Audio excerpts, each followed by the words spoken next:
बिस्मिल्लाहिर्रहमानिर्रहीम। दीगर सीनियर सहाफ़ियों के साथ आज तहरीक इंसाफ के सरबराह और साबिक़ वज़ीर आज़म इमरान ख़ान साहब से मेरी भी मुलाकात हुई। मुश्तरका मुलाकात में ख़ान साहब ने बहुत सी ऑफ द रिकॉर्ड बातें बताईं और उनमें से बहुत सारी बातें ऐसी थीं जो इससे पहले ख़ान साहब ने ना किसी पब्लिक फोरम पर की हैं, ना सहाफ़ियों के साथ की हैं। इमरान ख़ान साहब आहिस्ता आहिस्ता खुल रहे हैं और अब वो बज़ाहिर जो है वो फोकस्ड हैं कि मैंने आगे किस तरह चलना है, अपने जो पैरोकार हैं उनको किस तरह से चलाना है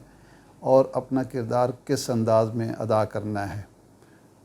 इस बात पे तो उनको कोई शक ही नहीं है कि ज़िमनी इंतखाबात में धांधली के जो भी मंसूबे बन रहे हैं, बन चुके हैं, वोट को हाईजैक करने के लिए, मैंडेट को हाईजैक करने के लिए जो कुछ सोचा जा रहा है, ख़ान साहब का ख़्याल है कि मैं उसे किसी कीमत पर नहीं होने दूंगा और जो मैंडेट मिलेगा वो उसकी हिफाजत की जाएगी और किसी को उसमें किसी भी सूरत में इजाज़त नहीं दी जाएगी कि वो मैंडेट को चोरी कर सके। वो कहते हैं कि अगर धांधली हुई, किसी ने जुर्रत की इलेक्शन के दिन, रिज़ल्ट के मुरतब होने के वक्त या रिज़ल्ट अनाउंस होने के वक्त, तो एक ऐसा रद्द-ए-अमल मैं दूंगा, मेरे कारकुन देंगे, मेरे पैरोकार देंगे कि लोग भूल जाएंगे 1977 में जो कुछ रिएक्शन सामने आया था, जिस तरह का रिएक्शन सामने आया था। 1977 का ज़िक्र नहीं किया, लेकिन बात वो ऐसी ही कर रहे थे कि ये नहीं होने देंगे, एक बात। दूसरी बात उन्होंने ये की कि पाकिस्तान के मुआशी हालात, उनका तज्ज़िया ये था कि मौजूदा हुकूमत न संभाल सकी है, न संभाल सकती है और जो सुपर साइकिल है इन्फ्लेशन का, उसको कंट्रोल करना इसके बस में नहीं है। इसलिए बस में नहीं है कि कोई भी इन पर एतमाद करने के लिए तैयार नहीं है, ना कोई दोस्त मुल्क, ना कोई अंदरूनी और बैरूनी सरमायाकार और ना ही कोई मुआशी मालियाती इदारा। तो ये हालात ख़राब होंगे, ख़राब से ख़राब तर होंगे और डर मुझे ये है ख़ान साहब के बकौल कि पाकिस्तान को उस सूरत हाल से दो चार कर दिया जाएगा कि फिर किसी के लिए संभालना भी आसान नहीं होगा। उन्होंने ये कहा कि सियासी तौर पर मुझे फ़ायदा है, जितनी ये ताख़ीर करें नए इलेक्शन में, जितनी ताख़ीर करें, ये जितना अपने इक़्तिदार को तूल दें, ये एक्सपोज़ हो रहे हैं। एक तो इस हवाले से एक्सपोज़ हो रहे हैं कि इनकी कोई अहलियत सलाहियत नहीं है, ये कोई तजर्बा नहीं था इनको। मैं जब कहता था उन लोगों से जो ये फ़ैसला कर रहे थे या फ़ैसला किए बैठे थे, अगरचे मुझे नहीं बता रहे थे, लेकिन जब मैं ये कहता था कि इनको कोई तजर्बा नहीं है, इनके अंदर कोई अहलियत सलाहियत नहीं है, ये सिर्फ़ अखबारों का और मीडिया का प्रोपेगेंडा है कि शहबाज शरीफ साहब जो हैं वो बहुत तजर्बाकार हैं और कोई सुपर किस्म की चीज़ हैं, तो आज वो सब कुछ ज़ाहिर हो गया है, पता चल गया है कि मेरी बातें दुरुस्त थीं।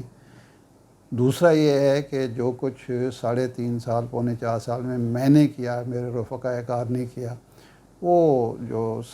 इकनॉमिक सर्वे ऑफ पाकिस्तान में सामने आ गया कि वो जो महंगाई का नैरेटिव बनाया गया था,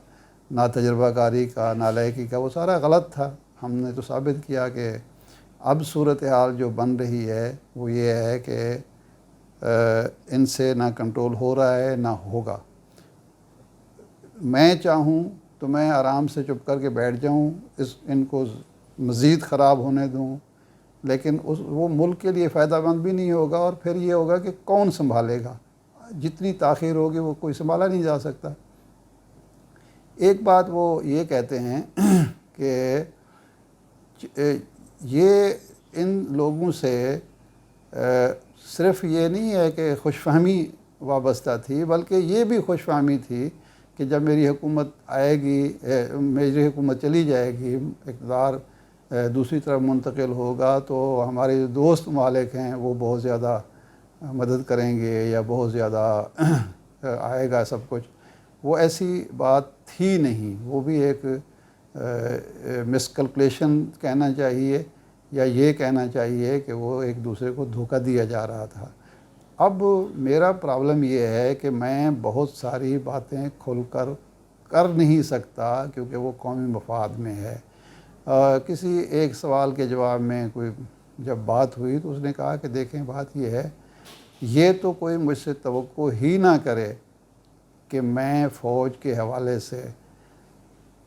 کسی دخل اندازی کے حق میں ہوں یا کوئی بات کر سکتا ہوں، کیونکہ یہ میری ترجیحات میں کبھی رہی نہیں بات کہ آرمی چیف کون ہونا چاہیے۔ یہ آرمی کو فیصلہ کرنا چاہیے، اور جو تجربہ کار سینئر ہے، میں نے تو کبھی اس کے بارے میں نہیں سوچا، کیونکہ سرحدوں پر جو لوگ کھڑے ہوئے ہیں، جو دہشت گردی کے خلاف جنگ میں قربانیاں دے رہے ہیں، وہ میرے بچے ہیں۔ مجھے اگر پاکستانی قوم کا خیال ہے، اور اس کے لیے میں نے امریکہ کو چیلنج کیا کہ میں اپنے ملک کا مفاد دیکھوں یا آپ کا مفاد دیکھوں، تو مجھے فوج کا بھی خیال ہے، اپنے بچوں کا بھی خیال ہے، سرحد پر کھڑے فوجیوں کا بھی خیال ہے، اور ظاہر بات ہے کہ میں ایسی کوئی بات نہیں کر سکتا جس کی وجہ سے خدا نخواستہ اس ادارے کو نقصان پہنچ سکے۔ البتہ وہ یہ ضرور کہتے ہیں کہ آگے جو حالات آ رہے ہیں، ملک کو بچانے کے لیے، قومی معیشت کو بچانے کے لیے، عوام کو مہنگائی کے عذاب سے نجات دلانے کے لیے، سب کو اپنی ذات سے بالاتر ہو کر، اپنے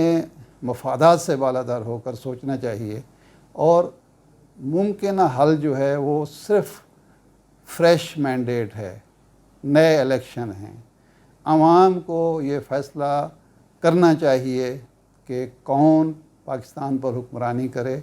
اور کون جو ہے وہ ان مسائل سے نبرد آزما ہو۔ عوام کا جو مینڈیٹ ہے اس کا احترام ہونا چاہیے، اور عوام کو موقع دینا چاہیے کہ وہ ان کو، اگر وہ چاہتے ہیں، عوام یہ چاہتے ہیں کہ یہی لوگ مزید بھی حکمران رہیں، تو عوام کو یہ حق ہے، میں اس کا احترام کروں گا،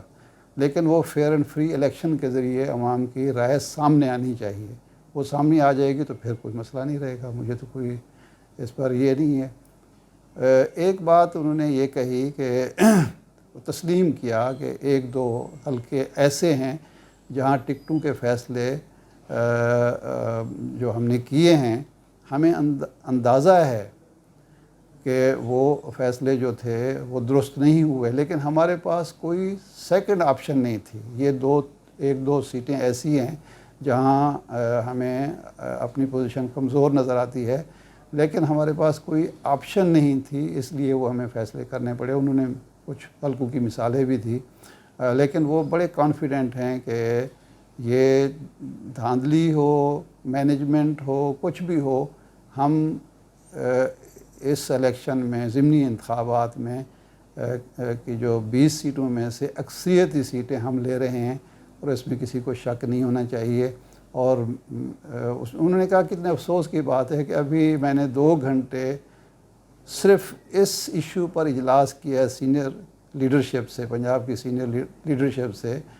کہ ہم نے دھاندلی کو کیسے روکنا ہے۔ یہ بھی کسی مہذب جمہوری ملک میں ہو سکتا ہے کہ آپ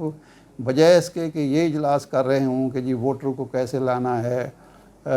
ووٹر ڈے جو ہے، الیکشن ڈے کو کیسے پرامن بنانا ہے، اور کس طریقے سے اپنے حامیوں سے ووٹ دلوانا ہے، ہم یہ بیٹھ کے سوچ رہے ہیں، ڈسکس کر رہے ہیں کہ کس طریقے سے دھاندلی کو روکنا ہے۔ یہ کسی مہذب معاشرے میں ممکن ہے، لیکن ہمارے یہاں ہو رہا ہے۔ یہ گفتگو ہوئی ہے، بہت ساری باتیں آف دی ریکارڈ ہیں جو ظاہر بات ہے میں ظاہر نہیں کر سکتا۔